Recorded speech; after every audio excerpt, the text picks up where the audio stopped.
باللہ من الشیطان الرجیم بسم اللہ الرحمن الرحیم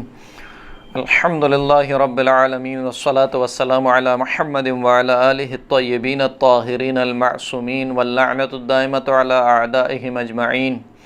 اما بعد فقد قال اللہ سبحانہ وتعالی فی کتابہ المجید بسم اللہ الرحمن الرحیم شہر رمضان الذی انزل فیہ القرآن ھدی للناس وبینات من الہدی والفرقان۔ محترم ناظرین کرام، قرآن مجید کے 24ویں پارے کا خلاصہ آپ کی خدمت میں حاضر ہے۔ قرآن مجید کے 24ویں پارے میں سورہ مبارکہ زبر کی باقی ماندہ آیتیں یعنی آیت نمبر 32 سے لے کر آیت نمبر 75 تک شامل ہیں۔ اس کے علاوہ سورہ مبارکہ غافر، سورہ مبارکہ فصلت، یہ دونوں پوری سورہیں اس پارے میں شامل ہیں۔ اس پارے کی ابتدائی آیت میں خداوند کریم نے فرمایا کہ سب سے بڑا جھوٹا وہ ہے کہ جو اللہ پر جھوٹ باندھتا ہے اور سچائی کی تکذیب کرتا ہے، اور متقی وہ ہے جو سچ لے کر آئے اور سچ کی تصدیق کرے، اور متقی کی جزا کا خداوند کریم نے ذکر فرمایا۔ پھر اس کے بعد شرک کی نفی کی گئی اور فرمایا کہ یہ جو مشرکین ہیں یہ ہمارے رسول کو اپنے بتوں سے ڈراتے ہیں۔ خداوند کریم نے اپنے حبیب سے کہا کہ کیا اللہ اپنے بندے کے لیے کافی نہیں ہے؟ یعنی خداوند کریم اگر یہ مشرکین آپ کو اپنے بتوں سے ڈراتے ہیں تو خداوند کریم کافی ہے آپ کے لیے، یعنی آپ گھبرائیں نہیں۔ اور یہ مشرکین کا ایک وہم اور خیال ہے کہ یہ بت جو ہے وہ آپ کو کوئی نقصان پہنچا سکیں گے۔ فرمایا کہ یہ بت نہ کسی کو نفع دے سکتے ہیں نہ کسی کو نقصان پہنچا سکتے ہیں۔ پھر اس کے بعد خداوند کریم نے فرمایا کہ زندگی اور موت کا مالک جو ہے وہ خداوند کریم ہے۔ آیت نمبر 42 میں خداوند کریم نے ارشاد فرمایا کہ اللہ یتوفی الانفس حین موتها والتی لم تمت فی منامها فیمسک التی قضى علیہ الموت ویرسل الاخرى الی اجل مسمى ان فی ذلک لآیات لقوم یتفکرون، کہ خداوند کریم ہے وہ ہے کہ جو جانوں کو موت دیتا ہے، اپنے پاس بلا لیتا ہے جب ان کی موت کا وقت آ جاتا ہے، اور ان جانوں کو بھی اپنے پاس بلا لیتا ہے کہ جو مری نہیں ہوتی لیکن سوئی ہوئی ہوتی ہیں۔ پس وہ جو سوئی ہوئی ہوتی ہیں ان کی روح کو دوبارہ واپس بھیج دیتا ہے، اور جو سوئی ہوئی نہیں ہوتی ہیں جن کے موت کا وقت آ جاتا ہے ان کو ان کی ارواح کو اپنے پاس روک لیتا ہے۔ پھر فرمایا کہ یہ جو موت اور زندگی کا کھیل ہے یہ نشانی ہے اس قوم کے لیے جو کہ فکر کرنے والی ہے، غور و فکر کرنے والی ہے۔ پھر اس کے بعد خداوند کریم نے ارشاد فرمایا کہ حق شفاعت جو ہے وہ فقط خداوند کریم کے لیے ہے۔ پھر اس کے بعد جس کو وہ چاہے یہ حق دے دے، لیکن خداوند کریم نے اس حق کو بتوں کے لیے نہیں دیا، یعنی بتوں کو خداوند کریم نے شفیع قرار نہیں دیا۔ پھر فرمایا کہ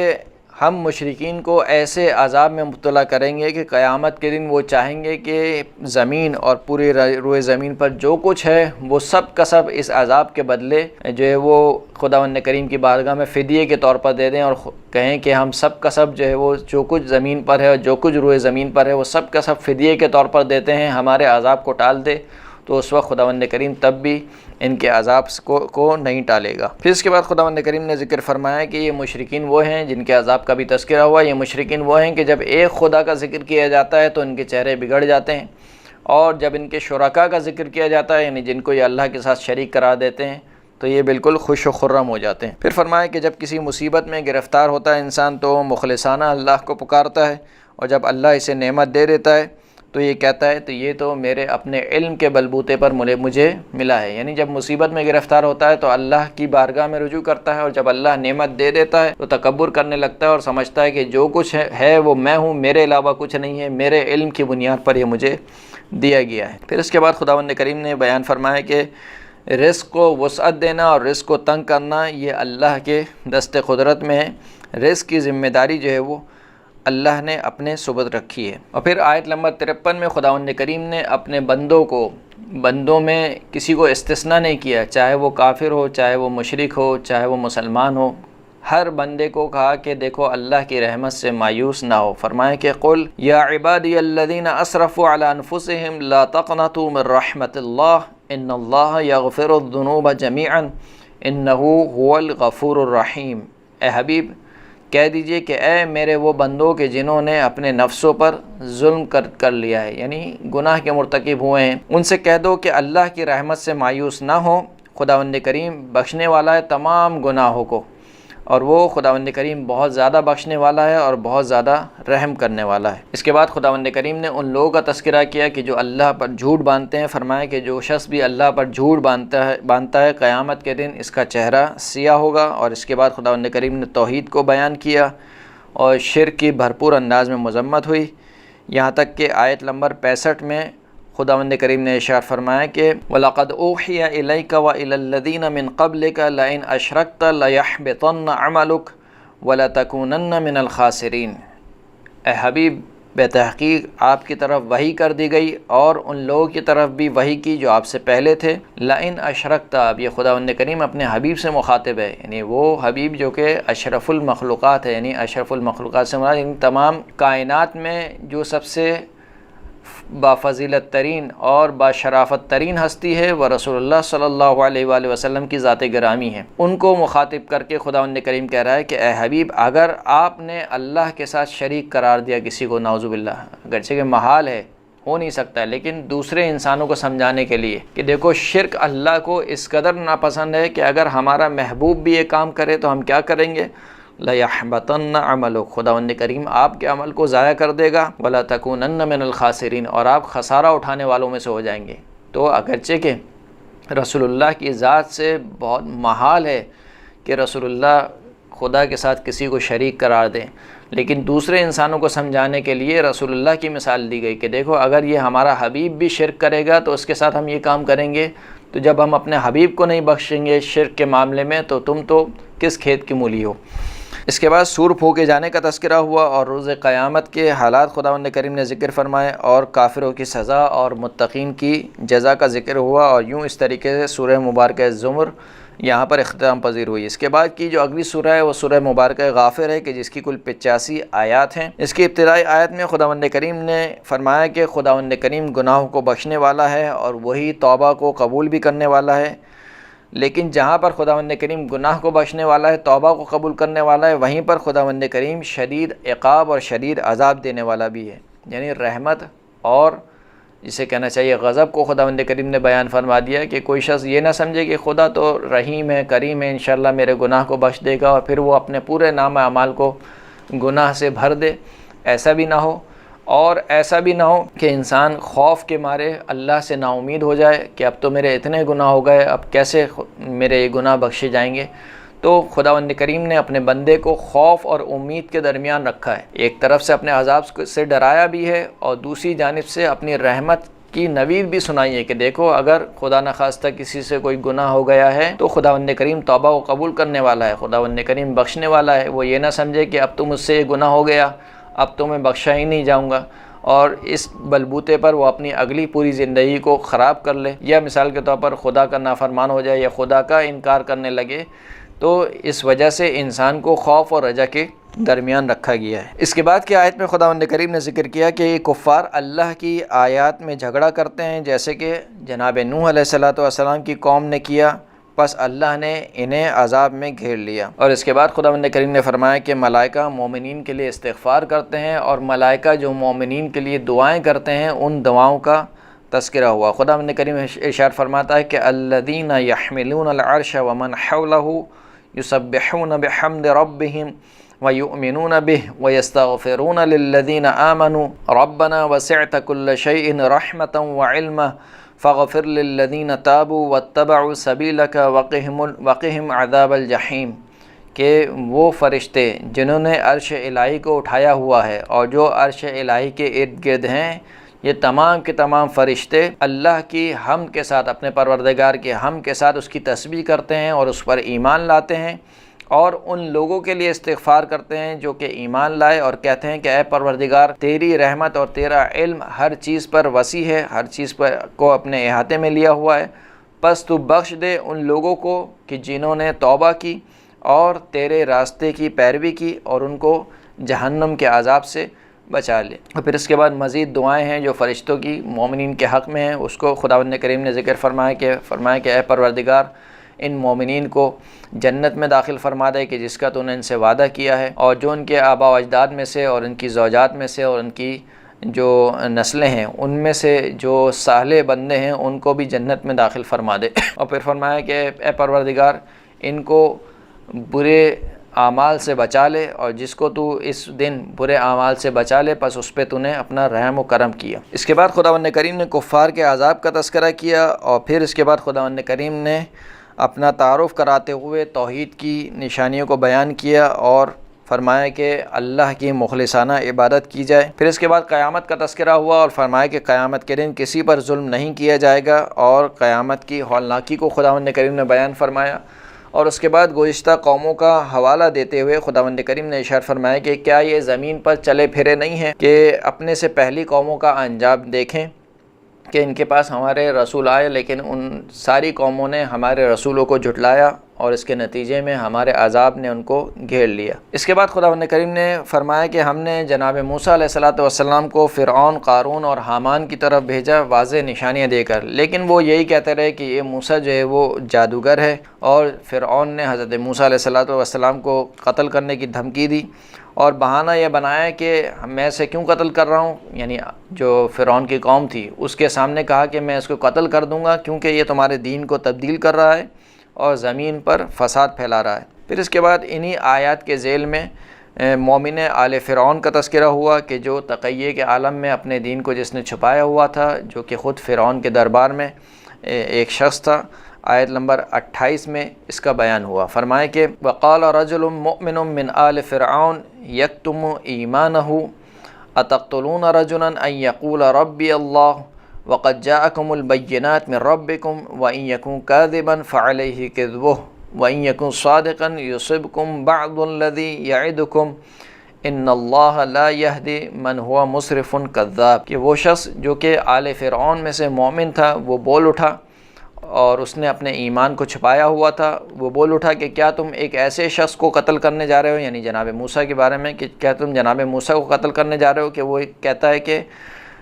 میرا پروردگار جو ہے اللہ ہے، اور اس پر وہ واضح نشانیاں بھی لے کر آیا ہے، یعنی باقاعدہ معجزات بھی تم کو دکھائیں۔ بس اگر وہ جھوٹ بولتا ہے تو اس کے اوپر اس کے جھوٹ کا وبال ہے، اور لیکن اگر وہ سچا نکلا تو کیا ہوگا۔ یعنی مومن آل فرعون نے فرعون اور فرعون کی قوم کے سامنے یہ احتمال دیا کہ اگر فرض کر لیجئے کہ اگر وہ سچا نکلا تو کیا ہوگا، یعنی اگر جھوٹا ہے تو صحیح ہے، اس کا جو جھوٹ ہے وہ اس کے اوپر ہے، اگر کوئی خدا نہیں ہے واقع میں اور کوئی عذاب آنے والا نہیں ہے تو تمہارا نقصان کیا ہوگا۔ جب کوئی خدا ہی نہیں ہے تو کوئی عذاب بھی نہیں ہوگا، تو چاہے تم اس کی بات کو مان لو تب بھی کوئی نقصان نہیں ہوگا۔ لیکن اگر وہ سچا نکلا، یعنی جناب موسیٰ اگر سچے نکلے تو پھر کیا ہوگا، یقیناً وہ عذاب کہ جس سے وہ تمہیں ڈرا رہے ہیں وہ یقیناً تمہارے پاس آ کے رہے گا۔ اور خداوند کریم کسی بھی ایسے شخص کو ہدایت نہیں دیتا جو کہ حد سے زیادہ تجاوز کرنے والا ہو اور بہت زیادہ جھوٹ بولنے والا ہو۔ پھر اس کے بعد خداوند کریم نے بعد کی آیت میں مومن آل فرعون کی جو مسلسل دلیلیں تھیں اپنی قوم کے سامنے، ان کا تذکرہ کیا کہ مومن آل فرعون جو ہے وہ اپنی قوم کو اس بات سے ڈراتا رہا کہ وہ حضرت موسیٰ کی مخالفت کریں، اور کہا کہ کہیں ایسا نہ ہو کہ جس طریقے سے قوم نوح، قوم عاد اور قوم سمود پر عذاب آیا تم پر بھی عذاب آن پہنچے۔ اور پھر مزید دلائل اپنی قوم کے سامنے پیش کیے، اور ان کی قوم نے آل فرعون کی باتوں کو نہیں مانا۔ اس کے بعد اخروی عذاب کا تذکرہ ہوا، اور فرعون کی قوم کی برزخی عذاب کے بارے میں خداوند کریم نے کچھ آیتیں نازل کی، یعنی برزخ کے عالم میں اس وقت جو قوم فرعون جس عذاب میں مبتلا ہے اس کو خداوند کریم نے بیان فرمایا، اور فرمایا کہ یہ تو ابھی برزخی عذاب ہے، جب یہ آخرت میں ہمارے پاس پہنچیں گے تو ہم اس سے بھی زیادہ شدید تر عذاب میں ان کو مبتلا کریں گے۔ اس کے بعد خداوند کریم نے فرمایا کہ ہم ضرور اپنے رسولوں کی اور مومنین کی دنیا اور آخرت میں مدد فرمائیں گے۔ آیت نمبر 51 میں خداوند کریم نے اشارہ فرمایا کہ اِنَّا لَنَنصُرُ رُسُلَنَا وَالَّذِينَ آمَنُوا فِي الْحَيَاةِ الدُّنْيَا وَيَوْمَ يَقُومُ الْأَشْهَادُ۔ بے تحقیق ہم اپنے رسولوں کی اور صاحبان ایمان کی دنیا میں بھی اور آخرت میں بھی، یعنی جس دن گواہیاں قائم ہوں گی، گواہوں کو لایا جائے گا، اس دن دونوں دن اس دنیا میں بھی اور آخرت میں بھی ہم مومنین کی بھی اور اپنے رسولوں کی بھی مدد فرمائیں گے۔ پھر اس کے بعد کی آیت میں آیت نمبر 60 میں خداوند کریم نے فرمایا کہ جو بھی اللہ کو پکارتا ہے تو اللہ ضرور اس کی صدا کو سنتا ہے، جواب دیتا ہے۔ وقال ربکم ادعونی استجب لکم ان الذین یستکبرون عن عبادتی سیدخلون جہنم داخرین۔ تمہارا پروردگار کہتا ہے کہ مجھے پکارو، میں تمہارا جواب دوں گا۔ بے تحقیق وہ لوگ کہ جنہوں نے میری عبادت سے تکبر کیا، اور یہاں پر عبادت سے مراد یعنی دعا ہے، یعنی جس نے دعا مانگنے میں تکبر سے کام لیا، اور وہ دعا یا تو بہت کم مانگتا ہے یا دعا مانگتا ہی نہیں ہے۔ دعا نہ مانگنے کو خداوند کریم نے تکبر سے تعبیر کیا ہے کہ گویا انسان اپنے آپ کو اس قدر بے نیاز سمجھ رہا ہے کہ اس کو اللہ کی ضرورت نہیں ہے، لہٰذا جو شخص دعا نہیں مانگتا وہ گویا اللہ کے سامنے تکبر کر رہا ہے۔ فرمایا کہ جو شخص ہماری عبادت سے تکبر کرتا ہے عنقریب ہم ان کو جہنم میں داخل کر کے رہیں گے۔ پھر اس کے بعد خداوند کریم نے توحید کی واضح نشانیوں کا تذکرہ کیا، شرک کی نفی کی، کفار کے عذاب کا تذکرہ ہوا۔ جب وہ عذاب خدا کو دیکھیں گے تو کہیں گے کہ اب ہم ایک اللہ پر ایمان لائے ہیں اور اپنے شرکاء سے بیزاری اختیار کریں گے، لیکن خداوند کریم فرمائے گا کہ آج کے دن تمہارا ایمان لانا تمہیں کوئی فائدہ نہیں پہنچائے گا۔ یہاں پر سورہ مبارکہ غافر اختتام پذیر ہوتی ہے۔ اس کے بعد جو اگلی سورہ ہے وہ سورہ مبارکہ فصلت ہے کہ جس کی کل 46 آیتیں ہیں گی جو اس پارے میں شامل ہیں۔ ابتدائی آیت میں فرمایا کہ یہ قرآن مجید خدائے رحمان اور رحیم کی جانب سے ایک ایسی کتاب ہے کہ جس کی آیتوں کو کھول کھول کر بیان کر دیا گیا ہے، اور یہ قرآن بشارت دینے والا اور اللہ کے عذاب سے ڈرانے والا ہے۔ پھر اس کے بعد اللہ نے کافروں کی ہٹ درمی کا تذکرہ کرتے ہوئے فرمایا کہ وَقَالُوا قُلُوبُنَا فِي أَكِنَّةٍ مِّمَّا تَدْعُونَ إِلَيْهِ وَفِي آذَانِنَا وَقْرٌ وَمِن بَيْنِنَا وَبَيْنِكَ حِجَابٌ فَاعْمَلْ إِنَّنَا عَامِلُونَ، کہ یہ کفار جو ہیں وہ ہٹ درمی کرتے ہوئے کہتے ہیں کہ ہمارے دلوں پر تو پردے پڑے ہوئے ہیں، یعنی جس چیز کی طرف تم ہمیں بلانا چاہتے ہو ہمارے دل مائل نہیں ہوتے، گویا ہمارے دلوں پر پردے پڑے ہوئے ہیں اور ہمارے کان میں میل گھسا ہوا ہے، یعنی تمہاری باتیں ہمیں سمجھ میں نہیں آتی، اور تمہارے اور ہمارے درمیان ایک حجاب قائم ہے، یعنی اپنے رسولوں سے کہتے ہیں کہ تمہارے اور ہمارے درمیان حجاب قائم ہے، تم جو کچھ کہتے ہو ہمیں وہ سمجھ میں نہیں آتا، بس تم عمل کرو اور ہم بھی عمل کر رہے ہیں۔ پھر اس کے بعد خداوند کریم نے اپنے حبیب کو حکم دیتے ہوئے ارشاد فرمایا کہ اے حبیب آپ کہہ دیجئے کہ میں تمہاری طرح کا ایک بشر ہوں، لیکن مجھ پر وحی نازل ہوتی ہے کہ تمہارا جو پروردگار ہے وہ ایک پروردگار ہے، واحد و یکتا معبود ہے، بس اسی کے لیے جو ہے وہ اپنے دین کو پر ثابت قدم رہو، قائم کرو اور اس سے استغفار کرو۔ پھر اس کے بعد خداوند کریم نے توحید کی واضح اور روشن نشانیوں کو کفار کے لیے بیان کیا، اور کائنات کی خلقت کا تذکرہ ہوا، قوم عاد اور قوم سمود کا تذکرہ ہوا اور انہیں نشان عبرت بنا کر پیش کیا گیا۔ پھر اس کے بعد قیامت کا تذکرہ ہوا اور اس دن کے گواہوں کا تذکرہ ہوا۔ آیت نمبر 19 سے لے کر آیت نمبر 21 میں خداوند کریم ارشاد فرماتا ہے وَيَوْمَ يُحْشَرُ أَعْدَاءُ اللَّهِ إِلَى النَّارِ فَهُمْ يُوزَعُونَ حَتَّى إِذَا مَا جَاءُوهَا شَهِدَ عَلَيْهِمْ سَمْعُهُمْ وَأَبْصَارُهُمْ وَجُلُودُهُمْ بِمَا كَانُوا يَعْمَلُونَ، کہ جس دن اللہ کے دشمنوں کو دوبارہ اٹھایا جائے گا، یعنی آتش جہنم پر ان کو پیش کیا جائے گا اور ان کو تقسیم کر دیا جائے گا آتش جہنم میں کہ پہلے دروازے سے یہ داخل ہوگا، دوسرے دروازے سے یہ داخل ہوگا، اور سب کو جب جمع کر لیا جائے گا، یہاں تک کہ جب ان کو لایا جائے گا تو ان کی بصارت اور ان کی سماعت اور ان کی کھال یہ سب جو ہے وہ اللہ کی بارگاہ میں گواہی دیں گی، اور جب یہ اپنے جسم کو گواہی دیتے ہوئے دیکھیں گے تو عرض کریں گے وَقَالُوا لِجُلُودِهِمْ لِمَا شَهِدْتُمْ عَلَيْنَا قَالُوا أَنطَقَنَا اللَّهُ الَّذِي أَنطَقَ كُلَّ شَيْءٍ وَهُوَ خَلَقَكُمْ أَوَّلَ مَرَّةٍ وَإِلَيْهِ تُرْجَعُونَ، یہ اپنے کھال سے کہیں گے یا اپنے جسم سے کہیں گے کہ تم ہم پر کیوں گواہی دے رہے ہو، تو وہ کھال یا وہ ان کے ہاتھ اور ان کی سماعت اور ان کی بصارت ان سے کہے گی کہ آج کے دن اللہ نے ہمیں زبان دی ہے، وہی اللہ کہ جو ہر شے کو زبان دینے والا ہے، یعنی ہر شے کو گفتگو کا سلیقہ سکھانے والا ہے، اور وہ خداوند کریم وہی کہ جس نے تمہیں پہلی مرتبہ خلق کیا تھا اور اب تم اسی کی طرف پلٹائے جاؤ گے۔ پھر خداوند کریم نے ان کافروں کا تذکرہ کیا، ان کافروں کے عذاب کا تذکرہ کیا کہ جو کہتے ہیں کہ اس قرآن کو پر کان نہ دھرو اور اس قرآن کی باتوں کو نہ سنو۔ پھر اس کے بعد صاحب ایمان کی جزا ذکر ہوئی، اور جو اپنے ایمان پر ثابت قدم رہے گا ان کی جزا کا تذکرہ ہوا۔ خداوند کریم ارشاد فرماتا ہے کہ ان الذین قالوا ربنا اللہ ثم استقاموا تتنزل علیہم الملائکۃ الا تخافوا ولا تحزنوا وَأَبْشِرُوا بِالْجَنَّةِ الَّتِي كُنْتُمْ تُوعَدُونَ، کہ بتحقیق وہ لوگ جنہوں نے یہ کہا کہ اللہ ہمارا پروردگار ہے اور پھر اس پر ثابت قدم رہے، تو ان پر ملائکہ نازل ہوتے ہیں اور کہتے ہیں کہ تم گھبراؤ نہیں، خوف نہ کھاؤ اور غمگین نہ ہو، اور تمہیں جنت کی بشارت ہو کہ جس کا تم سے وعدہ کیا گیا تھا۔ اس کے بعد خداوند کریم نے فرمایا کہ نیکی اور بدی برابر نہیں ہو سکتے، اور برائی کو ایسی نیکی سے دور کیا جائے کہ جو اس سے اچھی ہو۔ آیت نمبر 34 میں خداوند کریم ارشاد فرماتا ہے کہ وَلَا تَسْتَوِي الْحَسَنَةُ وَلَا السَّيِّئَةُ ادفع باللتی ہی احسن فاذا الذی بینک وبینہ عداوۃ کأنہ ولی حمیم۔ فرمایا کہ نیکی اور برائی برابر نہیں ہو سکتے، بس دور کرو برائی کو اس نیکی کے ذریعے سے جو برائی سے زیادہ اچھی ہو۔ اگر تم نے ایک کام انجام دیا تو تم دیکھو گے کہ وہ شخص کہ تمہارے اور جس کے درمیان عداوت ہے، دشمنی ہے، اگر تم نے نیکی کے ذریعے سے برائی کو دور کیا تو وہ تمہارا پکا دوست بن جائے گا۔ یعنی اگر تم نے اس طریقہ کار کو اپنا لیا کہ تم ہمیشہ برائی کو نیکی کے ذریعے سے دور کرو گے، اور جس طریقے سے سیرت رسول اللہ صلی اللہ علیہ وآلہ وسلم میں ملتا ہے کہ ہمیشہ رسول اللہ نے برائی کو نیکی کے ذریعے سے دور فرمایا ہے، تو خداوند کریم فرماتا ہے کہ جو بھی برائی کو نیکی کے ذریعے سے دور کرے گا اس کا ایک فائدہ دنیا میں یہ ہوگا کہ جو اس کے دشمن ہیں وہ اس کے پکے دوست بن جائیں گے اور ان کے درمیان دشمنی ختم ہو جائے گی۔ اس کے بعد خداوند کریم نے اپنی توحید کی نشانیوں کا تذکرہ کیا ہے کہ یہ رات اور دن اور یہ چاند اور ستارے یہ سب کے سب جو ہے وہ اللہ کی نشانیوں میں سے ہیں۔ اور پھر اس کے بعد خداوند کریم نے ان افراد کا تذکرہ کیا کہ جو ملحد ہیں، یعنی اللہ کی آیتوں کا انکار کرتے ہیں، ان کے عذاب کا تذکرہ ہوا۔ اس کے بعد اس پارے کے اختتام پہ خداوند کریم نے جناب موسیٰ کا حوالہ دیتے ہوئے ارشاد فرمایا کہ ہم نے جناب موسیٰ کو کتاب عطا کی، لیکن بنی اسرائیل اس میں اختلاف کرتے رہے، اور پھر آخر میں خداوند کریم نے ارشاد فرمایا کہ جو بھی انسان